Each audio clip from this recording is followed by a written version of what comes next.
ತಂದೆ ತಾಯರಿದ್ರು. ಈ ಸುತ್ತದಲ್ಲಿ ಹೇಳಿರೋದು ಇದು, ನಾನು ಕತೆ ಹೇಳ್ತಾ ಇಲ್ಲ. ಸ್ವಲ್ಪ ಸುತ್ತಗಳನ್ನು ಓದಿ, ಅರಿಯ ಪರಿಯಸನ ಸುತ್ತ ಓದಿ, ಸಚ್ಚಕ ಸುತ್ತ ಓದಿ, ಅಥವಾ ವಿನಯ ಪೀಠಕದಲ್ಲಿ ಮಹಾವಗ್ಗದಲ್ಲಿ ಓದಿ, ಅದರಲ್ಲಿ ಭಗವಾನ್ ಇದನ್ನು ಹೇಳ್ತಾರೆ. ಇದನ್ನ ಪುಬ್ಬೆ ನಿವಾಸ ಜ್ಞಾನ ಅಂತ ಹೇಳ್ತಾರೆ. ಸೊ ಇದು ಬರ್ತಾ ಇದ್ದಂಗೆ ಒಂದು ದೊಡ್ಡ ಸತ್ಯದ ಅರಿವಾಗುತ್ತೆ. ಹುಟ್ಟು ಸಾವು ಅಂದ್ರೆ ಏನು, ಅದರಲ್ಲಿ ಕಮ್ಮದ ಪಾತ್ರ ಏನು, ಅದರಲ್ಲಿ ಸುಖ ದುಃಖಗಳು ಹೇಗೆ ಬರ್ತವೆ ಸ್ಪಷ್ಟವಾಗಿ ನೋಡ್ತಾರೆ. ಅದಾದ್ಮೇಲೆ 6ರಿಂದ 10 ಸುಮಾರು ಅದನ್ನ ಮೊದಲನೆಯ ರಾತ್ರಿಯ ಮೊದಲನೆಯ ಛಾವ ಅಂತ ಕರೀತಾರೆ, ಯಾಮ. ಮಧ್ಯದ ಯಾಮ 10ರಿಂದ 2. ಅವಾಗ ದಿಬ್ಬ ಚಕ್ಕು ಬೆಳೆಸ್ಕೊಳ್ತಾರೆ, ಅಂದ್ರೆ ಇತರರನ್ನು ನೋಡ್ತಾರೆ. ಅವರ ಹೆಂಡತಿ ಯಶೋಧರೆ, ಅವ್ರ ಹಿಂದೆ ಏನಾಗಿದ್ರು, ರಾಹುಲ, ತಂದೆ ತಾಯಿ, ಈ ರೀತಿ ಎಣಿಸಲಾರದಷ್ಟು ಜೀವಿಗಳ ಅವುಗಳ ಹಿಂದಿನ ಜನ್ಮವನ್ನು ನೋಡ್ತಾರೆ. ಈ ಕಮ್ಮ ನಿಯಮ ಗೊತ್ತಾಗುತ್ತೆ. ಸುಖ ದುಃಖ ಎಲ್ಲಿ ಬರುತ್ತೆ, ಅದರ ಕಾರಣ ಏನು, ಯಾವ ರೀತಿ ಅಜ್ಞಾನ ಕೃಷ್ಣಗಳು ಕೆಲಸ ಮಾಡ್ತಾ ಇವೆ, ಎಲ್ಲ ಸ್ಪಷ್ಟವಾಗಿ ಕಂಡು ಬರುತ್ತೆ. ಆಯ್ತಲ್ಲ, 2 ಗಂಟೆ, 2ರಿಂದ 4 ಮಧ್ಯರಾತ್ರಿ ಜ್ಞಾನೋದಯ. ಬರೀ ಭಗವಾನ್ ಜ್ಞಾನೋದಯ ಪಡೆದ್ರು ಬುದ್ಧರಾದ್ರು ಅಂತ ಹೇಳ್ತಿರ್ವಲ್ಲ, ಬುದ್ಧರಾಗೋದಂದ್ರೆ ಇದು ಜ್ಞಾನ ಬೆಳೆಸ್ಕೊಳ್ಳೋದು, ಸಂಪೂರ್ಣ ಜ್ಞಾನ. 3ನೇ ಯಾಮದಲ್ಲಿ ದುಃಖ ಅಂದ್ರೆ ಏನು, ಈ ಶರೀರ ಅಂದ್ರೆ ಏನು, ಮನಸ್ಸು ಅಂದ್ರೆ ಏನು, ದುಃಖ ಸತ್ಯವನ್ನ ಅರಿತಾರೆ, ದುಃಖದ ಕಾರಣ ಅರಿತಾರೆ, ದುಃಖದ ಅಂತ್ಯ ಅರಿತಾರೆ. ಅದರ ಮಾರ್ಗ, ಅಷ್ಟಾಂಗಿಕ ಮಾರ್ಗ ಅರಿತುಕೊಂಡು 1ನೇ ಗಂಟೆಯಲ್ಲಿ ಸೋತಾಪಣ್ಣ ಆಗ್ತಾರೆ. 2ನೇ ಗಂಟೆ 2ರಿಂದ 3 ಸೋತಾಪಣ್ಣ, 3ರಿಂದ 4 ಸಗದಾಗಾಮಿ, 4ರಿಂದ 5 ಅನಾಗಾಮಿ, 5ರಿಂದ 6 ಅರ್ಹಂತ. ಯಾವಾಗ ಸೂರ್ಯೋದಯ ಆಗ್ತಾ ಇದೆ, ಚಂದ್ರ ಅಸ್ತ ಆಗ್ತಾ ಇದೆ, ಆ ಕ್ಷಣದಲ್ಲಿ, ಆ ಗಳಿಗೆಯಲ್ಲಿ ಅವರು ಅರ್ಹಂತರಾಗ್ತಾರೆ. ಅದೇ ಗಳಿಗೆ ಅವರು ಅರ್ಹತರಾಗ್ತಿದ್ದಂಗೆ ಸಮ್ಯಕ್ ಸಂಬುದ್ಧರಾಗ್ತಾರೆ, ವಿದ್ಯಾಚರಣ ಸಂಪನ್ನರಾಗ್ತಾರೆ, ಸುಗತರಾಗ್ತಾರೆ. ಲೋಕವಿದು ಅನುತ್ತರೋ ಪುರಿಸದಮ್ಮ ಸಾರಥಿ ಸತ್ತಾದೇವ ಮನುಷ್ಯ ನಾನು ಬುದ್ಧೋ ಭಗವಾನ್. ಎಲ್ಲ ಸಮ್ಯಕ್ ಸಂಬುದ್ಧರ ಗುಣಗಳು ಅವರಲ್ಲಿ ಆ ಕ್ಷಣದಲ್ಲಿ ಉದಯ ಆಗಿಬಿಡ್ತದೆ. ಇದು ಭಗವಾನ್ ಬುದ್ಧರ ಉದಯ, ಇದು ಜ್ಞಾನೋದಯ. ಸುಮ್ಮನೆ ಯಾರೋ ಕೂತ್ಕೊಂಡು ಯಾರೋ ತಥಾಸ್ತು ಅಂತ ಹೇಳಿರೋದಲ್ಲ. ದೀಪಂಕರ ಭಗವಾನರಿಂದ ಈ 10 ಪಾರಮಿಗಳನ್ನ ಪೂರ್ಣ ಮಾಡಲಿಕ್ಕೆ ಎನಿಸಲಾರದಷ್ಟು ಸಾರಿ ರಕ್ತ ಕೊಟ್ಟಿದ್ದಾರೆ, ಈ ಅವರ ಅಂಗಾಂಗಗಳನ್ನು ದಾನ ಮಾಡಿದ್ದಾರೆ, ಜೀವ ಕೊಟ್ಟಿದ್ದಾರೆ. ಯಾಕೆ? ಸಮ್ಯಕ್ ಸಂಬುದ್ಧರಾಗಲಿಕ್ಕೆ. ಸಮ್ಯಕ್ ಸಂಬುದ್ಧರ ಗುಣ ಏನು? ಅರ್ಹಂತರು ಮತ್ತು ಸಮ್ಯಕ್ ಸಂಬುದ್ಧರ ಮಧ್ಯೆ ಏನ್ ವ್ಯತ್ಯಾಸ? ಇವಾಗ ನಾವೆಲ್ಲ ಅರ್ಹಂತರಾಗ್ಬೇಕಂತೀವಲ್ಲ, ನಾವು ಮುಕ್ತರಾಗ್ತೀವಿ, ಅವರು ಮುಕ್ತರ. ಆದ್ರೆ ವ್ಯತ್ಯಾಸ ಏನು? ಅರ್ಹಂತರಾಗಬೇಕು ಅಂದ್ರೆ ನಮಗೆ ಬುದ್ಧರ ಉಪದೇಶ ಬೇಕು. ಸಮ್ಯಕ್ ಸಂಬುದ್ಧರಿಗೆ ಬುದ್ಧರ ಉಪದೇಶ ಇಲ್ಲ, ಅವರೇ ಅದನ್ನ ಕಂಡು ಹಿಡಿದು ಇತರರಿಗೆ ಬೋಧಿಸ್ತಾರೆ. ಆ ಶಕ್ತಿ ಇದೆ, ಅದು ವ್ಯತ್ಯಾಸ. ಸೊ ಅವ್ರು ಯಾಕೆ ಕಂಡು ಹಿಡಿದ್ರು? ನಮಗೋಸ್ಕರ ಕಂಡು ಹಿಡಿದ್ರು. ಯಾಕೆ ಈ 10 ಪಾರಮಿಗಳನ್ನ 3 ಹಂತಗಳಲ್ಲಿ, 1 ಹಂತ ಮಾಡಿದ್ರೆ ಅರ್ಹಂತರಾಗ್ಬಿಡ್ತಾರೆ, 2ನೇ ಹಂತ 3ನೇ ಹಂತ ಯಾಕೆ ಮಾಡಿದ್ರು? ಸಮ್ಯಕ್ ಸಂಬುದ್ಧರಾಗ್ಲಿಕ್ಕೆ. ಅರ್ಥ ಆಯ್ತಾ? ಇದು ಸಾಮಾನ್ಯ ತ್ಯಾಗವೇ ಅವ್ರದ್ದು. ಎನಿಸಲಾರದಷ್ಟು ಜೀವ ನಮಗೋಸ್ಕರ ತ್ಯಾಗ ಮಾಡಿದ್ದಾರೆ, ಬೋಧಿಸತ್ವರಾಗಿ. ನಂತರ ಬುದ್ಧರಾದ್ರು. ಭಗವಾನ್ ಬುದ್ಧರಂದ್ರೆ ಯಾರಂತ ಇವತ್ತು ಸ್ವಲ್ಪ ಗೊತ್ತಾಯ್ತಾ? ಈ ದಶಪಾರಮಿಗಳ ಪ್ರಾಮುಖ್ಯತೆ ಗೊತ್ತಾಯ್ತಾ? ಅದರ ಪರಿಪೂರ್ಣತೆ ಶಕ್ತಿ ಗೊತ್ತಾಯ್ತಾ? ಬುದ್ಧರು ಕೇವಲ ಮನುಷ್ಯರಿಗಷ್ಟೇ ಅಲ್ಲ, ಸತ್ತಾದೇವ ಮನುಷ್ಯನ. ದೇವತೆಗಳು ಬಂದು ಪ್ರತಿದಿನ ರಾತ್ರಿ 10ರಿಂದ 2 ಪ್ರತಿದಿನ ರಾತ್ರಿ ದೇವತೆಗಳಿಗೆ ಧರ್ಮೋಪದೇಶ ಮಾಡ್ತಿದ್ರು. ಇಡೀ ದಿನ ಮನುಷ್ಯರಿಗೆ, ರಾತ್ರಿ ದೇವತೆಗಳಿಗೆ. 2 ಗಂಟೆಯಿಂದ ಸ್ವಲ್ಪ ಸಂಗಮನ ನಡೆಯುವ ಧ್ಯಾನ ಮಾಡಿ ಕೈ ಇಟ್ಟು ಮಲಗ್ತಾ ಇದ್ರು. ನಮ್ಮ ಥರ ಮಲಗೋದಲ್ಲ, ಜಾಗೃತ ಭಾವದಲ್ಲಿ. ಆ ಒಂದು ರೆಸ್ಟ್ ತಗೊಳ್ತಾ ಸುಮಾರು 4 ಗಂಟೆಗೆ ಮತ್ತೆ ಎದ್ದು ಪ್ರಾರಂಭ. ಬೆಳಗಿನ 4ರಿಂದ ರಾತ್ರಿ 2 ಗಂಟೆವರೆಗೂ ದುಡಿದಿದ್ರು. ನಮ್ಮ ಸಲುವಾಗಿ ದುಡಿದು ದಮ್ಮ ಹೇಳಿದ್ದಾರೆ. ಸುಮ್ಮನೆ ಅವರೊಬ್ಬ ಯಾರೋ ಇದನ್ನು ಹೇಳಿದ್ರು. ಇವಾಗ ಜನಗಳು ಹೇಳ್ತಾರೆ ಬುದ್ಧ, ಬಸವ, ಅಂಬೇಡ್ಕರ್, ಅದು ಯಾವ ರೀತಿಯಲ್ಲಿ ಹೇಳ್ತಾರೆ? ಸಮಾಜ ಸುಧಾರಣೆಯ ರೀತಿಯಲ್ಲಿ ಹೇಳ್ತಾರೆ. ಅದು ಒಂದು ಭಾಗ, ಆದರೆ ಅದಷ್ಟೇ ಅಲ್ಲ. ಧರ್ಮದ ಭಾಗ ಇನ್ನೂ ದೊಡ್ಡ ಭಾಗ ಇದೆ. ಇಷ್ಟೆಲ್ಲ ಪರಿಪೂರ್ಣತೆಯನ್ನು ಮಾಡಿರುವವರು.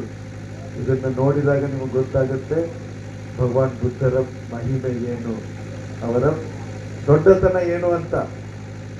ಅರ್ಥ ಆಯ್ತಾ? ಇದು ವೈಶಾಖ ಪೂರ್ಣಿಮೆಯ ರಾತ್ರಿಯ ಘಟನೆ, ಹುಟ್ಟಿರೋ ದಿವಸದ ಘಟನೆ ಹೇಳಿದೆ. ಇದು ವೈಶಾಖ ಪೂರ್ಣಿಮೆ ದಿವಸ ಜ್ಞಾನೋದಯದ ಘಟನೆ ಹೇಳಿದೆ. ಅದೇ ರೀತಿ ಮಹಾಪರಿನಿಬ್ಬಾಣದ ದಿವಸ ಕುಶಿನಗರದಲ್ಲಿ 2 ಸಾಲ ವೃಕ್ಷಗಳ ಮಧ್ಯೆ ಮಲಗಿರ್ತಾರೆ. ಇಡೀ ರಾತ್ರಿ ಧರ್ಮೋಪದೇಶ ಮಾಡ್ತಾರೆ ಮಲಗಿದ್ರು ಕೂಡ. 80 ವರ್ಷ ವಯಸ್ಸು. ಅವತ್ತಿನ ದಿವಸ ತುಂಬಾ ಚುಂದ ಅಂತ ಉಪಾಸಕ ಕೊನೆಯ ಆಹಾರವನ್ನು ದಾನ ಮಾಡಿರ್ತಾರೆ. ಕುಶಿನಗರಕ್ಕೆ ಹೋದ್ರೆ ಹತ್ತಿರದಲ್ಲಿ ಚುಂದ ಕೊಟ್ಟಿರುವ ಜಾಗ ಇದೆ, ಅಲ್ಲಿ ಸ್ತೂಪ ಇದೆ, ಅದನ್ನ ದರ್ಶನ ಮಾಡಿಕೊಡ್ರಿ. ಚುಂದ ಕುಮಾರ ಬಚ್ಚ ಕೊಟ್ಟಿರುವ ದಾನ ಊಟ ಆದ್ಮೇಲೆ ಅದು ಬೇರೆಯವರಿಗೆಲ್ಲ ಪಚ್ಚಿನ ಮಾಡುವ ಶಕ್ತಿನೂ ಇರಲಿಲ್ಲ. ಭಗವಾನ್ ಬುದ್ಧರು ಅದನ್ನ ತಿಂದು ಆದ್ರೂ ಅದನ್ನ ಸಹಿಸ್ಕೊಂಡಿರ್ತಾರೆ. ಅವತ್ತಿನ ದಿವಸ 25 ಸಾರಿ ಬೇದಿಯಾಗಿರುತ್ತೆ. ಪಾವಾದಿಂದ ಕುಶಿನಗರಕ್ಕೆ ನಡ್ಕೊಂಡು ಬರ್ತಾರೆ ಕೊನೆ ದಿನ. 25 ಸಾರಿ ಬೇದಿ. ಅಷ್ಟು ಕಷ್ಟ ಆದ್ರೂ ಮನಸ್ಸು ಮಾತ್ರ ಬುದ್ಧರ ಮನಸ್ಸು. ಅನೇಕ ಘಟನೆಗಳಾಗ್ತವೆ ಆವತ್ತಿನ ದಿವಸ. ಆಶ್ಚರ್ಯ. ಅದನ್ನು ಓದಿ, ಮಹಾಪರಿನಿಬ್ಬಾಣ ಸುತ್ತ ಅಂತ ಇದೆ ದೀಘನಿಕಾಯದಲ್ಲಿ.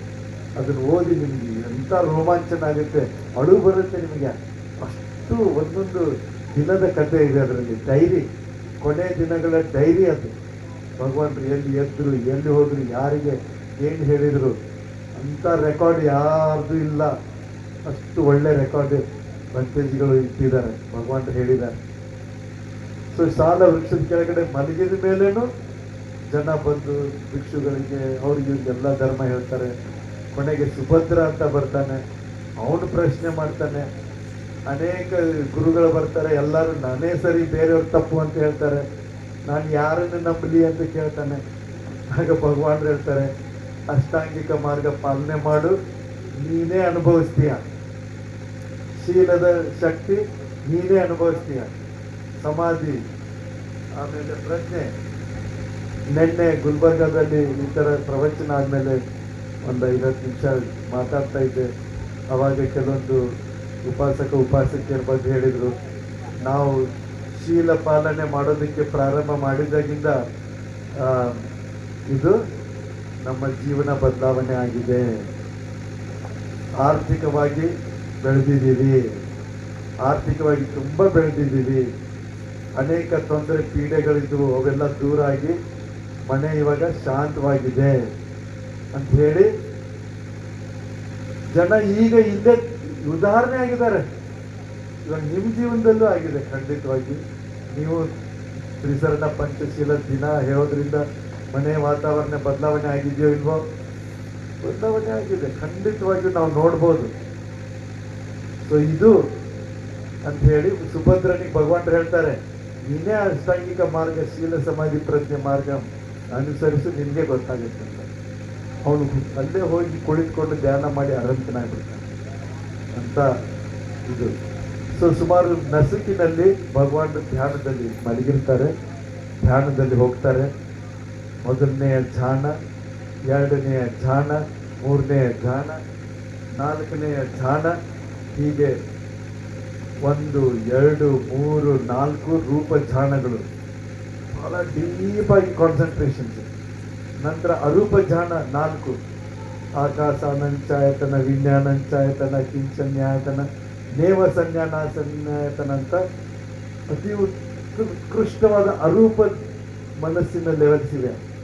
ಅವುಗಳನ್ನು ಪಡೆದು ನಿಬ್ಬಾಣ ಸ್ಥಿತಿಯಲ್ಲಿ, ನಿರೋಧ ಸಮಾಪತ್ತಿ ಅಂತಾರೆ, ನಿಬ್ಬಾಣ ಸ್ಥಿತಿಯಲ್ಲಿ ಹೋಗ್ತಾನೆ ಈ 8ಗಳನ್ನು ದಾಟಿ. ಹಾಗೆ ಎಲ್ಲ ಪಂಚಜಿಗಳು ಭಗವಂತರು ಹೋಗ್ಬಿಟ್ರು ಅಂತ ಅಂತಾರೆ. ಆವಾಗ ಅನಿರುದ್ಧ ಭಂತೇಜಿಯವರು ದಿಬ್ಬ ಚಕ್ಷುವಿನಲ್ಲಿ ಬಹಳ ಶ್ರೇಷ್ಠರು. ಅವ್ರು ಹೇಳ್ತಾರೆ, ಇಲ್ಲ, ಭಗವಾನರು ನಿಬ್ಬಾಣದಲ್ಲಿದ್ದಾರೆ. ಸ್ವಲ್ಪ ಹೊತ್ತು ಅದರಲ್ಲಿದ್ದು ಮತ್ತೆ 8, 7, 6, 5, 4, 3, 2, 1ನೇ ಧ್ಯಾನಕ್ಕೆ ಬರ್ತಾರೆ. ನಂತರ 1ನೇ ಧ್ಯಾನ, 2ನೇ ಧ್ಯಾನ, 3, 4ನೇ ಧ್ಯಾನಕ್ಕೆ ತೆಗೆದುಕೊಂಡು ಹೋಗ್ತಾರೆ ಮನಸ್ಸನ್ನ. ಅಲ್ಲಿ ನಿಬ್ಬಾಣಕ್ಕೆ ಹೋಗ್ಬಿಡ್ತಾರೆ. ಇದು ಮಹಾಪರಿನಿಬ್ಬಾನ. 2 ಸಾಲ ವೃಕ್ಷಗಳ ಮಧ್ಯೆ ಕುಶಿನಗರದಲ್ಲಿ ಈ ವೈಶಾಖ ಪೂರ್ಣಿಮೆಯ ದಿನ. ಅರ್ಥ ಆಯ್ತಾ? ಹುಟ್ಟಿದ್ದು ಕೇಳಿದ್ರಿ, ಜ್ಞಾನೋದಯದ ರಾತ್ರಿ ಕೇಳಿದ್ರಿ, ಮಹಾಪರಿನಿಬ್ಬಾನದ ರಾತ್ರಿನೂ ಕೇಳಿದ್ರಿ. ಇದು ವೈಶಾಖ ಪೂರ್ಣಿಮೆ. ಇದರಲ್ಲಿ ಇಡೀ ಧಮ್ಮ ಅಡಗಿದೆ. ಜ್ಞಾನೋದಯದಿಂದ ವೈಶಾಖ ಇದು ಮಹಾಪರಿನಿಬ್ಬಾನಕ್ಕೆ 45 ವರ್ಷ. 45 ವರ್ಷ ಸತತ, ನಾನು ಹೇಳಿದ್ನಲ್ಲ 2 ತಾಸು ರೆಸ್ಟ್, ಮಿಕ್ಕಿದ್ದೆಲ್ಲ ದುಡಿಯೋದು. ಇಷ್ಟು ದುಡಿದವರು ಲೋಕದಲ್ಲಿ ಯಾರು ಇಲ್ಲ. ಯಾಕೆ? ಕರುಣೆ. ಜನಗಳನ್ನ ಉಳಿಸ್ಬೇಕು, ದೇವತೆಗಳನ್ನು ಉಳಿಸ್ಬೇಕು, ಎಲ್ಲ ಜೀವಿಗಳನ್ನು ಉಳಿಸ್ಬೇಕು ಅಂತ ಈ ಧರ್ಮೋಪದೇಶ ಮಾಡ್ತಾ ಅಂದ್ರೆ ನಾನು ಹೇಳಿದ್ನಲ್ಲ, ಮನೆ ಮಂದಿಗೆ ಬುದ್ಧರಾದ್ಮೇಲೆ ಕಪಿಲ ವಸ್ತುವಿಗೆ ಬಂದು ಇಡೀ ಕುಟುಂಬದವರಿಗೆ ಬದಲಾವಣೆ ಮಾಡ್ತಾರೆ. ಎಲ್ಲರೂ ಅರ್ಹತರಾಗ್ತಾರೆ. ಇವಾಗ ಜನ ನೀವೆಲ್ಲ ನಿಮ್ಮ ಮನೆ ಮಂದಿಗೆ ಏನ್ ಕೊಡ್ಬೇಕಂತೀರಿ? ಒಳ್ಳೆ ಬಟ್ಟೆ, ಒಳ್ಳೆ ಆಸ್ತಿ, ಒಳ್ಳೆ ಮನೆ, ಒಳ್ಳೆ ಹಣ, ಬ್ಯಾಂಕ್ ಬ್ಯಾಲೆನ್ಸ್, ಒಳ್ಳೆ ವಿದ್ಯಾಭ್ಯಾಸ, ಇವುಗಳನ್ನು ಕೊಡಬೇಕು ಅಂತ. ಭಗವಾನ್ ಬುದ್ಧರು ನಿರ್ವಾಣವನ್ನ ಕೊಡಬೇಕು ಅಂತ ಅವರ ಯಶೋಧರೆ ದೊಡ್ಡ ಅರ್ಹತ ಸೇರಿ ಮಹಾಪ್ರಜಾಪತಿ ಗೌತಮಿ ಅವರು, ಮಹಾಮಾಯಾದೇವಿ ಸುಶೀಲೊಂದು ಲೋಕದಲ್ಲಿ ಇರ್ತಾರಲ್ಲ, ಅವರಿಗೆ ಅಭಿಧಮ್ಮವನ್ನ ಉಪದೇಶ ಮಾಡಿ ಅವರು ಸೋತಾಪಣ್ಣ ಆಗ್ತಾರೆ. ಶುದ್ಧೋಧನ ಅರ್ಹತರಾಗ್ತಾರೆ, ರಾಹುಲ್ ಅರ್ಹತರಾಗ್ತಾರೆ. ಇನ್ನು ಇತರ ಎಲ್ಲ ಸಹೋದರಿಯರು, ಕಸಿನ್ ಸಿಸ್ಟರ್ಸು, ಬ್ರದರ್ಸು ಎಲ್ಲ 1-2-3 ಬಿಟ್ರೆ, ದೇವದತ್ತ ಆಮೇಲೆ ಸುಪ್ಪಬುದ್ಧ ಅಂತ ಅವರೊಬ್ಬ ಅಂಕಲ್ಲು, 1-2-3 ಬಿಟ್ರೆ ಇಡೀ ಸಾಕ್ಯ ವಂಶವೇ ಅರ್ಹಂತದ ಸ್ಥಿತಿ ಮುಟ್ತಾರೆ. ಅಂತ ದೊಡ್ಡ ಕಾಣಿಕೆ ಯಾರಾದ್ರೂ ತಮ್ಮ ಮನೆತನ ಕುಟುಂಬಕ್ಕೆ ಕೊಟ್ಟವ್ರದ್ದು ಉದಾಹರಣೆ ಇದೆಯಾ? ಇಲ್ಲ.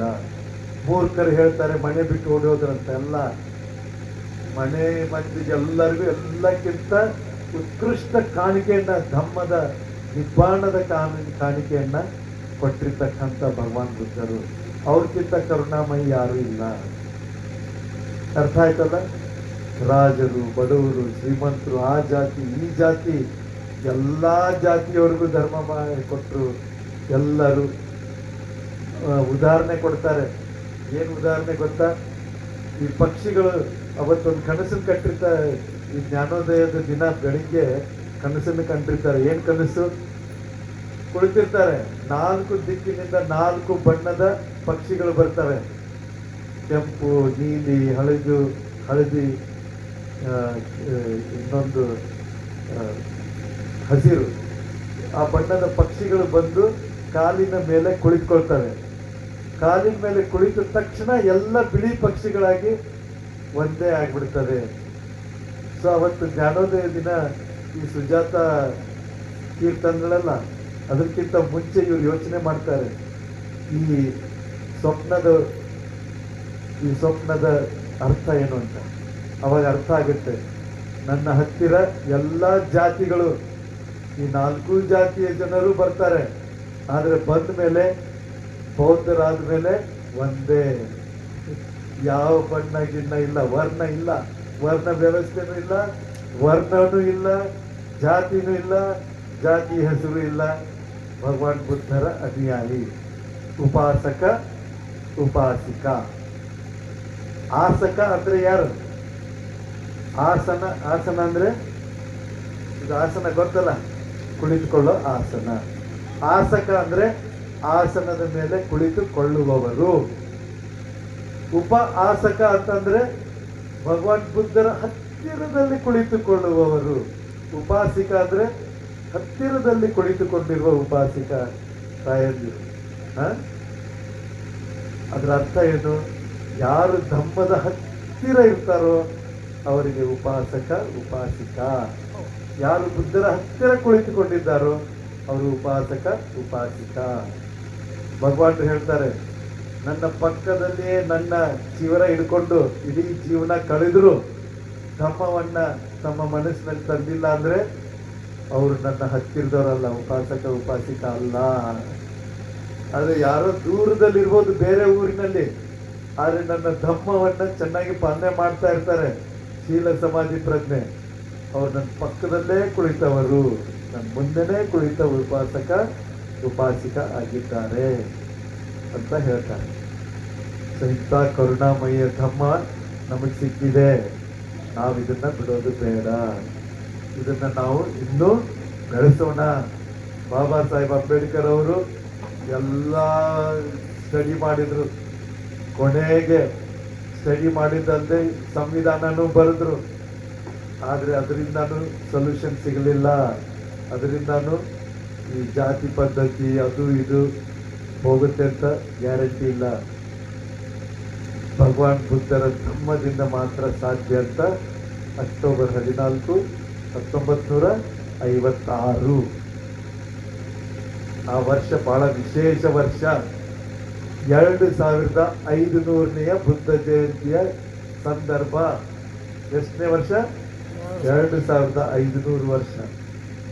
5000 ವರ್ಷ ಈ ಬುದ್ಧ ಶಾಸನ ಈ ಮನುಷ್ಯ ಲೋಕದಲ್ಲಿ ಇರುತ್ತೆ. 2500 ಅಂದ್ರೆ ಕರೆಕ್ಟ್ ಅರ್ಧ. 2500 ವರ್ಷಗಳ ನಂತರ ಮತ್ತೆ ಭಾರತದಲ್ಲಿ ಬುದ್ಧ ಧರ್ಮ ಬರುತ್ತೆ ಅಂತ ಸಾವಿರಾರು ವರ್ಷಗಳ ಒಂದು ನಂಬಿಕೆ ಇದೆ. 2500ನೇ ವರ್ಷದ ಸಂದರ್ಭದಲ್ಲಿ ಅವರು ಧಮ್ಮ ದೀಕ್ಷೆ ತೆಗೆದುಕೊಂಡ್ರು. ಗೊತ್ತಾಯ್ತಲ್ಲ, ನಮ್ಮ ಮಹಾಬೋಧಿ ಸೊಸೈಟಿಯು 2500 ವರ್ಷದ ಸಂದರ್ಭದ ವೈಶಾಖ ಪೂರ್ಣಿಮೆ ದಿನ ಬುದ್ಧ ಗಯೆಯ ಬೋಧಿ ವೃಕ್ಷದ ಕೆಳಗಡೆ ಪ್ರಾರಂಭ ಆಗಿದ್ದು.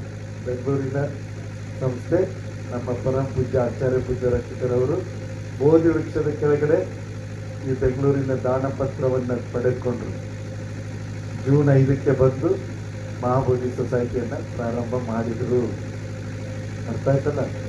ಇದೇ 2500ನೇ ವರ್ಷಕ್ಕೆ ನಮ್ಮ ಗೋಯಂಕಾಜಿಯವರು ಅದೇ ಸಮಯದಲ್ಲಿ ಈ ವಿಪස්සನ ಧ್ಯಾನ ತೆಗೆದುಕೊಂಡು ವಿಪස්සನ ಧ್ಯಾನ ಶುರು ಮಾಡಿದರು. ಈ ರೀತಿ ಧಮ್ಮದ ಒಂದು ದೊಡ್ಡ ಹೊಸ ಅಲೆಯನ್ನ ಸೃಷ್ಟಿ ಮಾಡಿರ್ತಕ್ಕಂಥ ವ್ಯಕ್ತಿಗಳೆಲ್ಲ 2500ನೇ ವರ್ಷದ ಬುದ್ಧ ಜಯಂತಿಯ ಸಂದರ್ಭದಲ್ಲಿ ದೊಡ್ಡ ದೊಡ್ಡ ಕಾರ್ಯಗಳನ್ನು ಮಾಡಿದ್ದಾರೆ. ಸೊ ಬಾಬಾ ಸಾಹೇಬ್ ಅಂಬೇಡ್ಕರ್ ಅವರು ತೆಗೆದುಕೊಂಡಿರುವ ಧಮ್ಮ ದೀಕ್ಷೆ ಸಾಮಾನ್ಯವಾದದ್ದಲ್ಲ. ಅದು ಧರ್ಮದ ನಿಯಮದ ಪ್ರಕಾರ ಧಮ್ಮವನ್ನ ಮತ್ತೆ ಪ್ರಚಾರ ಮಾಡಲಿಕ್ಕೆ ಆಗಿರ್ತಕ್ಕಂಥ ಘಟನೆ. ಇದರಲ್ಲಿ ಬಹಳ ಶ್ರದ್ಧೆ ಇರಲಿ. ಯಾರ್ಯಾರು ಧರ್ಮ ದೀಕ್ಷೆ ಇನ್ನೂ ತಗೊಂಡಿಲ್ಲ, ಧಮ್ಮ ದೀಕ್ಷಾ ತಗೊಳ್ರಿ. ಬೌದ್ಧರಾಗಿ, ಬೌದ್ಧರು ಅಂದ್ರೆ ಜಾತಿಗಳಲ್ಲ, 4 ಬಣ್ಣದ ಪಕ್ಷಿಗಳು ಬಂದು ಒಂದೇ ಬಣ್ಣ ಆಯ್ತಲ್ಲ, ಆ ರೀತಿ ನಾವು ಒಂದು ಬುದ್ಧರ ಬೋಧಿಯನ್ನು ಅರಿಸಿಕೊಂಡು ಹೋಗೋರು, ಜ್ಞಾನ ಕರುಣೆಯನ್ನು ಅರಿಸಿಕೊಂಡು ಹೋಗೋರು ಬೌದ್ಧರು. ಅರ್ಥ ಆಯ್ತಾ? ಇದನ್ನ ಅರ್ಥ ಮಾಡಿಕೊಂಡು ಇಲ್ಲಿ ಇವತ್ತಿನ ಸಮಯ ಆಗ್ತಾ ಇದೆ. ಬಂತೇಜಿಯವ್ರು ಕೇಳಿದ್ದೆ ಎಲ್ಲಿಗೆ ನಿಲ್ಲಿಸ್ಬೇಕು ಅಂತ. ಬಂತೇಜಿಯವ್ರು ಹೇಳಿದ್ರು, ನೀವು ಎಷ್ಟೊತ್ತು ಹೇಳ್ತೀರೋ ಹೇಳ್ಕೊಂಡು ಹೋಗ್ರಿ, ಅದು ಇವತ್ತು ನಿಮ್ದೆ, ಇವತ್ತು ಸಾಯಂಕಾಲ ನಿಮ್ದೆ ಅಂತ ಹೇಳಿದ್ರು. ಮತ್ತು ಇಲ್ಲಿ ಇಲ್ಲಿ ಒಂದು ಕರಪತ್ರ ಇದೆ, ಅದರಲ್ಲಿ 8 ಗಂಟೆಗೆ ಮುಕ್ತಾಯ ಅಂತ ಬರೆದಿದ್ದಾರೆ. ಅದಕ್ಕೆ ಓದಿದೆ, ಅದಕ್ಕೆ ಸ್ವಲ್ಪ ಜ್ಞಾಪಕ ಆಯಿತು, 8 ಗಂಟೆಗೆ ಮುಕ್ತಾಯ ಮಾಡಲೇಬೇಕು ಅಂತ.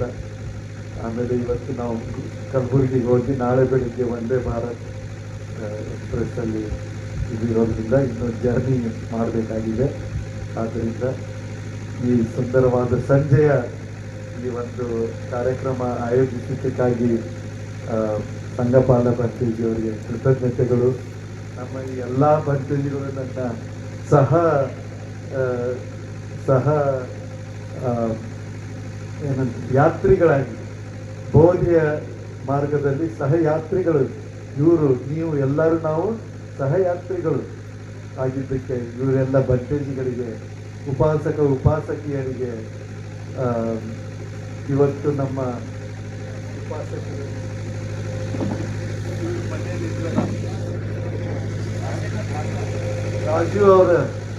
ರಾಜು ಅವ್ರ ಮನೇಲಿದ್ವಿ. ಅವ್ರು ಲಾಸ್ಟ್ ಟೈಮು ಅವ್ರ ಮನೇಲಿದ್ವಿ, ಇವತ್ತು ಅವ್ರ ಮನೇಲಿದ್ವಿ.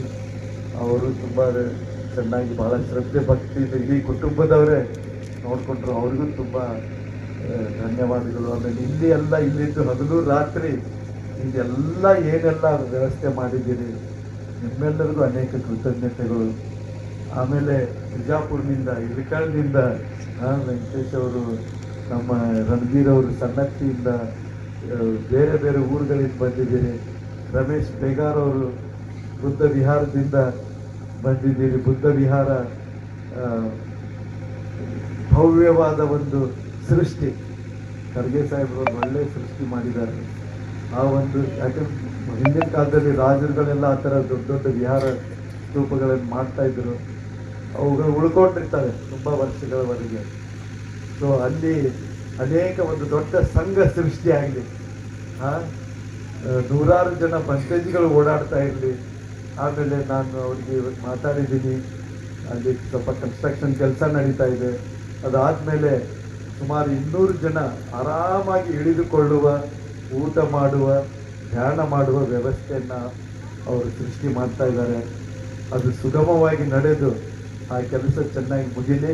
ಅದು ಮುಗಿದ ನಂತರ ನಮ್ಮ ಈ ಶಿಬಿರಗಳನ್ನು ನಾವು ಪ್ರಾರಂಭ ಮಾಡೋಣ ಅಂತ, ಈಗ ಬೆಂಗಳೂರಿನಲ್ಲಿ ಏನು ನಡೆಸ್ತೀವಿ ಆ ಶಿಬಿರಗಳನ್ನು ಇಲ್ಲಿಯೂ ನಡೆಸೋಣ ಅಂತ ನಾವು ಮಾಡ್ತಾ ಇದ್ದೀವಿ. ಈಗ ನಮ್ಮ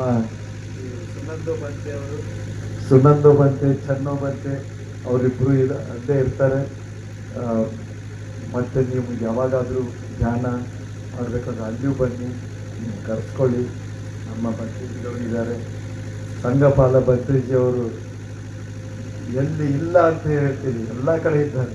ಶ್ರೀಲಂಕಾದಲ್ಲೂ ಇದ್ದಾರೆ, ಥೈಲ್ಯಾಂಡಲ್ಲೂ ಇದ್ದಾರೆ, ಬುದ್ಧಗಯಲ್ಲೂ ಇದ್ದಾರೆ, ಲಾನಾದಲ್ಲೂ ಇದ್ದಾರೆ, ಸಿಡ್ನಿಯಲ್ಲೂ ಇದ್ದಾರೆ, ಬೆಂಗಳೂರಲ್ಲೂ ಇದ್ದಾರೆ. ನೋಡ್ತಿದ್ದಂಗೆ ಅಲ್ಲಿ ಹಾಸನದಲ್ಲಿ, ತುಮಕೂರಲ್ಲಿ, ಸಕಲೇಶ್ಪುರದಲ್ಲಿ, ಎಷ್ಟು ಕೊಳ್ಳೇಗಾಲ, ಎಷ್ಟು ಇಡೀ ಕರ್ನಾಟಕದ ಭಕ್ತರು ಅವ್ರನ್ನ ಕರೀತಿರ್ತಾರೆ. ಬೇರೆ ಬೇರೆ ರಾಜ್ಯದ ಭಕ್ತರು ಅವ್ರ ಜೊತೆ ಯಾತ್ರೆ ಮಾಡಲಿಕ್ಕೆ ಇಚ್ಛೆ ಪಡ್ತಾರೆ ಅಂತ ಒಬ್ಬ ಒಳ್ಳೆ ಭಂತೇಜಿ ಅವರನ್ನು ನೀವು ಪಡೆದಿದ್ದೀರಿ. ಅವರು ಈ ಜಾಗವನ್ನು ಆಯ್ಕೆ ಮಾಡಿಕೊಂಡಿದ್ದಾರೆ ತಮ್ಮ ಧಮ್ಮದ ಕರ್ಮ ಭೂಮಿಯಾಗಿ ಬೆಳೆಸಲಿಕ್ಕೆ. ಅವ್ರು ಹೇಳ್ತಾ ಇದ್ರು, ಇಲ್ಲಿ ಮಾಡಿರೋದು ಇಳ್ಕಲಲ್ಲಿ ಮಾಡಬೇಕಾಗತ್ತೆ, ಇಳಕಲ್ಲಲ್ಲಿ ಏನು ಮಾಡ್ತೀವೋ ಅದನ್ನು ಇಲ್ಲಿ ಕಟ್ಟಬೇಕು, ನಾವು ಇಲ್ಲಿ ಕಟ್ಟಿರೋದನ್ನು ಅಲ್ಲಿ ಕಟ್ಟಬೇಕು, ಎರಡು ಕಡೆಯನ್ನು ನಾವು ಮಾಡಬೇಕು ಅಂತ. ಈ ಎರಡೂ ಕಡೆಯ ಸುಂದರವಾದ ಬುದ್ಧ ವಿಹಾರಗಳು, ಬೋಧಿ ವೃಕ್ಷ, ಸ್ತೂಪ, ಬುದ್ಧ ವಿಹಾರ, ಭಿಕ್ಷು ನಿವಾಸ, ಒಳ್ಳೆಯ ತ್ರಿಪಿಟಕ ಗ್ರಂಥಾಲಯ, ದಾನ ಶಾಲೆಗಳು, ಇವು ಅಶೋಕ ಮಹಾರಾಜ 84,000 ಕ್ರಿಯೇಟ್ ಮಾಡಿರೋದು. ಒಂದೊಂದು ವಿಹಾರದಲ್ಲಿ ಇವೆಲ್ಲ ಇದ್ವು. ಆ ರೀತಿ ನಮ್ಮ ಈ ಇದರಲ್ಲಿ ಸಿಂದಗಿ, ಇಳಕಲ್ಲು ಮತ್ತು ಇನ್ನು ವಿವಿಧ ಊರುಗಳಲ್ಲಿ ಎಲ್ಲ ಕಡೆ ಆಗಲಿ, ಬಿಜಾಪುರ ಹತ್ತಿರ ಬಿಜಾಪುರದ ವಿಹಾರವನ್ನು ಚೆನ್ನಾಗಿ ರೂಪುಗೊಂಡು ಕಾರ್ಯಗತಗಳಲ್ಲಿ ನೀವು ಒಳ್ಳೆ ಕಾರ್ಯಗಳನ್ನು ಮಾಡ್ತಾ ಇರಿ ಅಂತ ಹೇಳ್ತಾ, ಬುದ್ಧ ಧಮ್ಮ ಸಂಘದ ಆಶೀರ್ವಾದ ನಿಮ್ಮೆಲ್ಲರ ಮೇಲಿರಲಿ. ಎಲ್ಲ ಬಂಟೇಜಿಗಳು, ಉಪಾಸಕಿಯರಿಗೆ ಹೃದಯಪೂರ್ವಕ ಕೃತಜ್ಞತೆಗಳೊಂದಿಗೆ ಬುದ್ಧ ಧಮ್ಮ ಸಂಘದ ಆಶೀರ್ವಾದ ನಿಮ್ಮ ಮೇಲಿರಲಿ. ನಮ್ಮ ಬಡೆ ಬಂತೆ, ಗುರು ಬಂತೆ, ಎಲ್ಲ ಬಂಟೇಜಿಗಳು, ಸಂಘರತ್ನ ಬಂಟೇಜಿಯವರ ಆಶೀರ್ವಾದ, ಶ್ರೀಲಂಕಾದ ಬಂಟೇಜಿಗಳು ಎಲ್ಲ ಕಷ್ಟಪಟ್ಟು ಇಲ್ಲಿ ಬಂದು ಇದು ತಮ್ಮ ಕೈಯಾರೆ ಕೆಲಸವನ್ನು ಮಾಡಿ ಕಟ್ತಾ ಇದ್ದಾರೆ. ಆ ಬಂಟೇಜಿಗಳಿಗೆಲ್ಲ ನಮನಗಳು, ಕೃತಜ್ಞತೆಗಳು. ಮತ್ತು ಕೆಲಸ ಮಾಡಿದವರಿಗೆಲ್ಲ ನಮನಗಳು, ಕೃತಜ್ಞತೆಗಳು. ಈ ಎಲ್ಲ ನಾವು ಮಾಡಿರುವ ಪುಣ್ಯ, ಶೀಲ ಸಮಾಧಿ ಪ್ರಜ್ಞೆ ಪುಣ್ಯ ನಮ್ಮ ಗತಿಸಿ ಹೋದ, ತೀರಿ ಹೋದ ಬಂಧು ಬಳಗದವರಿಗೆ, ಕುಟುಂಬದವರಿಗೆ ಬರಲಿ. ಅವರಿಗೆ ಒಳ್ಳೆಯ ಸುಗತಿಯಲ್ಲಿ